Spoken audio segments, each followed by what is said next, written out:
President has a meeting today at the White House with some incoming governors, including the incoming governor of Texas, who's joining the lawsuit against the president over immigration. The House voted yesterday to essentially slap the president on the wrist. The speaker allowed this vote. He's hoping it mollifies conservatives so they don't now go shutting down the government. But the House said the president doesn't have the power to do what he did by executive action, but the Senate won't even take up this bill. But the politics of this are getting quite toxic. Yeah, it's really interesting. I mean, we've had this start to roll pretty quickly after the president's executive orders.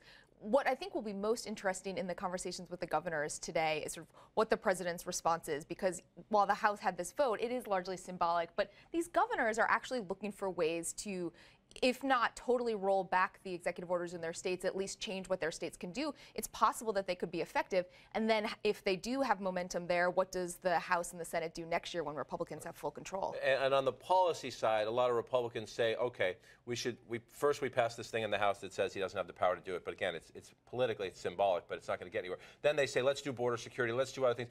Do you expect the Republicans will actually pass several pieces through the House and a newly Republican Senate to try to challenge the president's policy? I mean, you're seeing this play out right now with Boehner and Mitch McConnell really hoping to sort of minimize this, keep it as a political fight and not as a fight that actually threatens a real shutdown, because as they game it out, as the establishment leaders of the party game it out in both chambers, they don't win, right? But it's looking like there will largely be, you know, a patch to keep the government funded through next October. But like we all know, anything can happen. And what's so interesting about today is Abbott, of course, the Attorney General, the incoming Texas governor, is not only joining the lawsuit, leading the lawsuit. Right. I mean, so President Obama had his bourbon meeting with Mitch McConnell, and now I bet you the president would rather climb down a chimney than get stuck for 2 hours with these guys this afternoon. However, politically, the president thinks this benefits him. He's doing policy.